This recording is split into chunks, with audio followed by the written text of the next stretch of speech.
我们同心来祷告。天父上帝，我们感谢你，愿你的圣灵与我们同在，愿你赐下属天的话语，也打开我们内心的门，来聆听，来领受。我们将以下的时间仰望、祷告、祈求，奉靠耶稣的名。阿门。很快的时间牧师从2017年8月来到建成，已经迈向第4年，时间过得真快。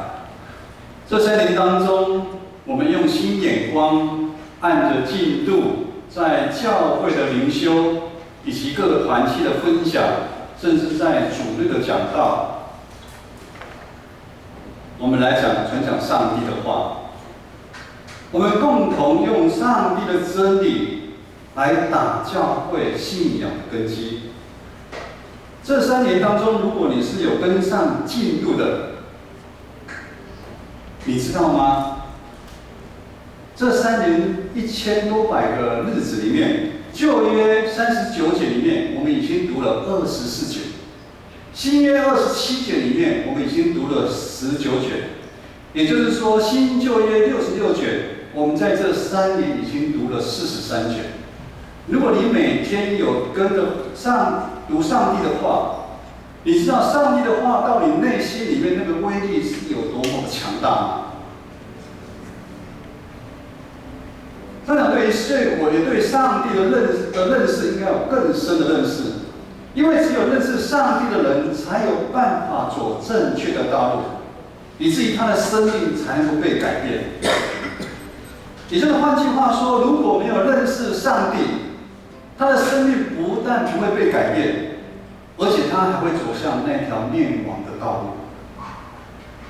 就好像古时候我们在读的那些以色列百姓一样，当摩西带领以色列百姓出埃及，进入到旷野，耶稣亚带领的以色列百姓进迦南美地，直到建立王国。这是以色列整个信仰的王国最高峰的时代，因为他们有2个国王非常敬畏上帝，就是大卫王以及所罗门王。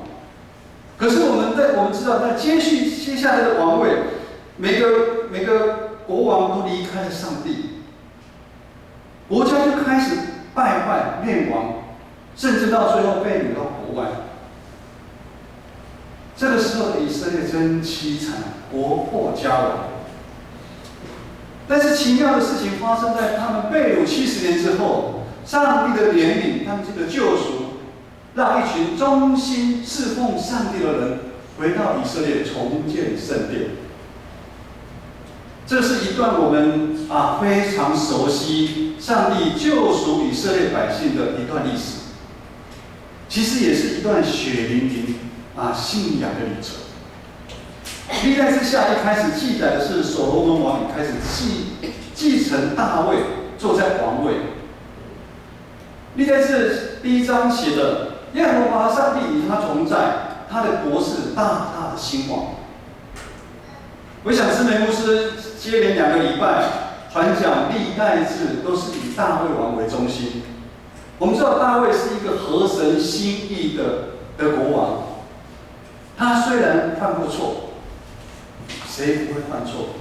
但是知错能改。他顺服上帝的心意，他不只将江山打下来，他对他的国又建立了许多的基础，他训练人才，他会务敬拜等等的安排，甚至将要建圣殿的材料、金钱，他都准备好怎样，要给他的儿子所罗门。我们可以这么说，这时的所罗门王可说是最好命的接班人什么都帮他预备好。如果在现今的社会，我们叫他说是富2代，但是富2代给我们的印象都不是很好。含着金汤匙出生，可能在你们学校的同学里面也有富2代，不知民间疾苦，挥金如土，而且很多的例子早晚都会败光。不知道大家还记得我们在7、8月的时候，我们是读了《列王记》。我们知道，从大卫、所罗门以后的王，之后很多很多的王，可以说是以色列最黑暗的一段历史。一个国王一个国王接着败坏堕落，原因我们都知道，黑暗与光明，黑暗跟光明，这些王他们好像都很喜欢黑暗，他们不守上帝的律例典章诫命，他们都行耶和华眼中看为恶的事，直到他们离开上帝远远的，也就是他们离开光进入黑暗，他们的王国就一个一个灭亡。我们都知道，行上帝的路就可以保守我们，甚至他的王位可以得到稳固。但是怎么会这么的困难呢？人心为何可以沉沦到这样的地步？这一切的根源我们都知道，从我们的始祖亚当夏娃受蛇诱惑那一刻开始，罪性深深的深入到我们每一个人的心里面，让我们想看跟上帝一样，让我们随时想要掌握一切、控制一切，可以决定许许多多的事情。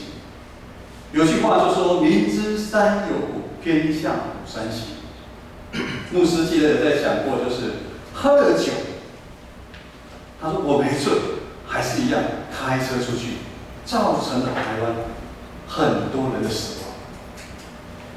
因为我们人的眼界看的都很浅很短，从来没有人可以想象今年会有武汉肺炎的发生。不要说年轻人，有智慧的长辈，他们也没办法想象会发生这样的事情。我记得在6、7年前，我和志明牧师还在深坑的时候，突然有一天深坑下雪，平地下雪，山头看就是雪。我不晓得大家知道没？很多以后发生的事情，其实我们都没办法知道，甚至有些可以知道5年、10年之后会发生什么事情。我们常常在短暂的时候，以为我们占到便宜、拿到好处。其实从长远来看，我们常常当下的决定是吃上大亏，甚至要付上我们生命的代价。马太福音16章26节提醒了我们：人赚得全世界，失去了生命，有什么意义？这个生命是指灵魂啊，指我们的灵魂啊，不是指那个郭妈他的99岁他过世这个意思。所罗门王他没有被富爸爸大卫所留下一切金银财宝名利冲昏头，他不想当一个富二代，他不想当一个妈宝，当一个常常惹是生非的人，坐吃山空等死。他反而做出不一样的一个选择。今天的经文11节说，上帝对所罗门说：“你有这样的心，你不求财，不求丰富，不求尊荣，也不求便捷。你恨的人，更不求你的长寿，你只要求智慧、聪明，来审判我的百姓。”所罗门王他选择上帝要赐给他智慧跟聪明。一定有人会说：这世界上竟然有赢过金银财宝名利的东西吗？有吗？箴言书9章10节这么说：敬畏耶和华是智慧的开端，认识至圣者便是聪明。原来聪明，原来智慧是跟上帝连结在一起。所罗门王知道，人不过是一个受造者，上帝才真正是创造一切的源头。如果没有对上帝来的智慧跟聪明，他没有办法治理那么大的以色列的王国。而且他知道，他很快就会坐吃山空。而且所罗门他意识到他这个身份是被上帝拣选、被上帝呼召，就如同我们现在的身份，我们也是被拣选、被呼召。我们在2300万的台湾的人民当中，我们是被拣选、被呼召的那一群，这是我们的身份。所以当所罗门王他继位之后，登基，他第一件做的事情，他不是办那个晚会，或者是办什么，不是。他第一个，他要欺骗的秋坛跟会幕的所在地来朝见耶和华上帝。所罗门王知道，只有在属灵的部分跟上帝有亲密的关系，他才能去治理以色列这个属世的国度。所以经文13节这么说：于是所罗门王从基遍丘坛会幕前回到耶路撒冷，治理以色列百姓。先有属灵的部分，再有属世的部分，所以他很安心的去治理以色列。从这么一段，牧师有一个启示，跟大家来分享。第一个就是优先顺序的问题。马太福音书6章33节这么说：你们要先求神的国和他的义，这些东西都要加给你们。耶稣在山上宝训一直教训门徒，生命当中得到福气的秘诀。首先，他要门徒怎么样？朝思暮想上帝的国、上帝的义，这是一个优先顺序的问题。也就是说，如果我们现在一个基督徒，他凡事还是和一般人一样，从自己的需要来思考问题，想的都是自己。我可以从这个世界上，我可以抓取什么？我可以赚到什么？牧师不是说我们要求身体健康，找好的工作，女方找个好的一个先生来嫁，或者是男生娶了一个好老婆，就是好的工作赚大钱，凡事顺利，不是不可。但是我们一定要知道我们的优先顺序。如果我们没有知道那个优先顺序的话，说实在话，这样就跟牧师早期在拜的时候想的都是一样。我一直心里想要希望从这个神明赚到健康，赚到财富，那样的意思是一样的。我们既然成为受卷，成为基督徒，我们就要不一样的一个想法。如哥林多后书5章17节这么说：无论是谁，一旦有了基督的生命，他就是新创造的人。旧的已经过去了，新的已经来临。我们的生命应该要经历转变，什么转变？旧的我要让它死去，新的我，也就是耶稣基督在我们心里面的新生命，我们要活出来啊！所罗门王一登基，他想要追求的也是这个，是什么？他希望有耶稣基督的新生命在他的心里面，他才能去治理属世的以色列国度。所以让我们知道，这不只是优先顺序的问题。以所罗门王来讲，它根本是关系到他整个王国生存的问题。我们从之后的王，我们就知道一个一个的败坏，因为他们都不关心属灵的事情。先求上帝的国和他的义，更是轻重缓急的事情。也就是说，它是很重要又很紧急的事情。我想每一个人每一天都有他很重要、很紧急的事情要去做，就是比任何什么事情都一定要去做。可是，在我们生命的旅程当中，我们常常选择做那些对生命长久来看不是那么重要，又不是那么紧急的决定。下面有在几个信仰上面，我们是需要操练。我们是知道最近中共的飞机常常来挑衅我们。如果真的开打起来我们这边的后备军人我们都要上场。我们都知道要打仗要训练。最近 NBA 在打季后赛、打总冠军赛，他们要上场之前，他们要经过多少体力、技术、模拟那个训练。基督徒也需要操练的。我们有个弟兄姐妹邀请某某人，你来参与教会的事工，来服侍，来尽信徒的本分，来操练自己，也开个上场打仗。那个回答他说：“真不好意思，我工作非常的忙。”我时间安排的满满，等我退休之后，我有闲了，有闲的时候我再来参与教会的服事。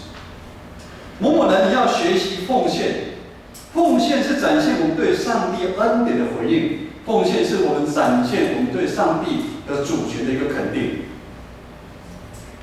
万万不可。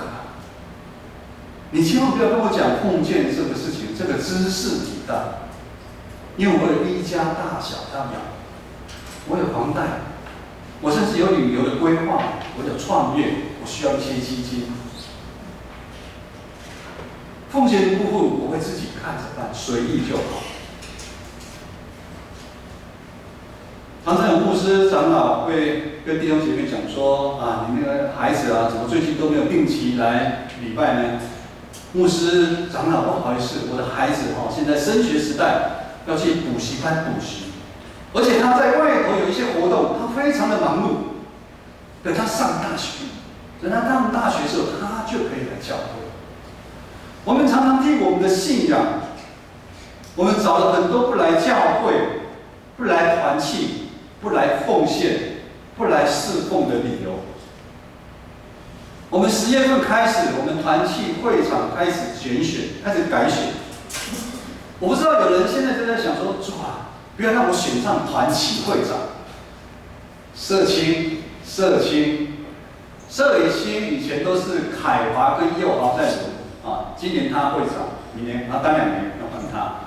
不好意思，现在他们2个当执事了，他们也不能再当会长啊，所以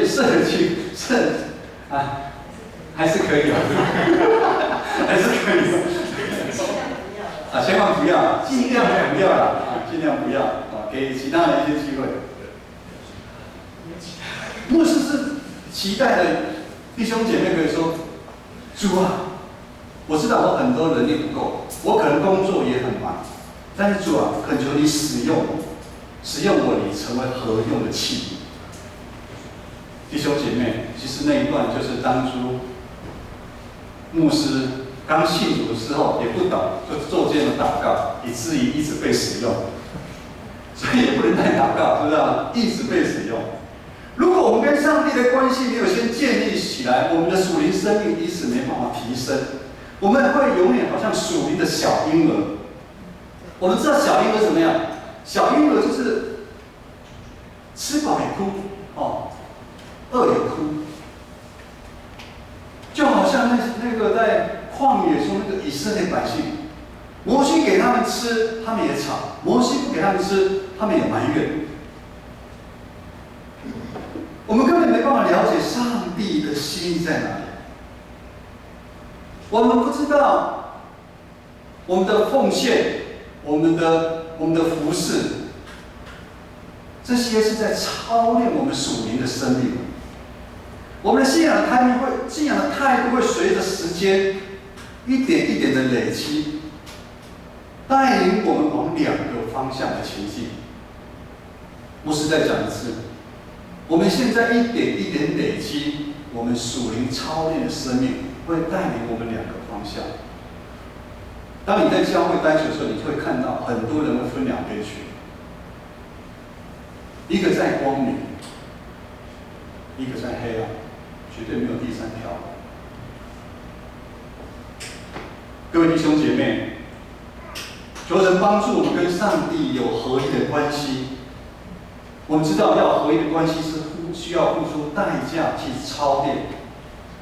那我们有从上帝而来的智慧跟聪明，那个只是第一步。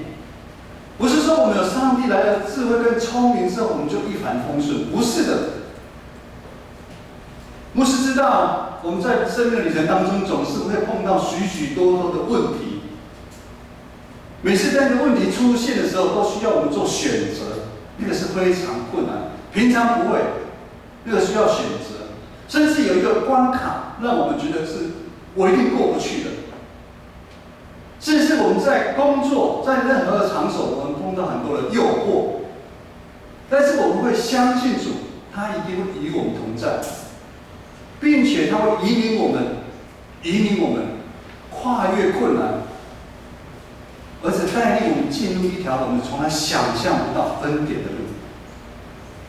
今天我们的弟兄崇耀，要在上帝及众人的面前告白他的信仰。牧师真的非常的开心，每次只要有人坚信你洗礼，牧师其实整个晚上都睡不好。其实是午时间有时会痛，晚上会痛醒啊。上帝不只是他父母亲在他年小的时候帮他幼洗的上帝，更是他自己的上帝。从今以后，从要你是一个新造的人，你要完全属耶稣基督，你要一辈子为荣耀基督而活，做基督的见证人。每当弟兄姐妹在坚信或受洗的时候，也再一次的提醒我们在座，你可能已经成为基督徒很久的人，让我们重新再一次的回顾。我们同心来祷告。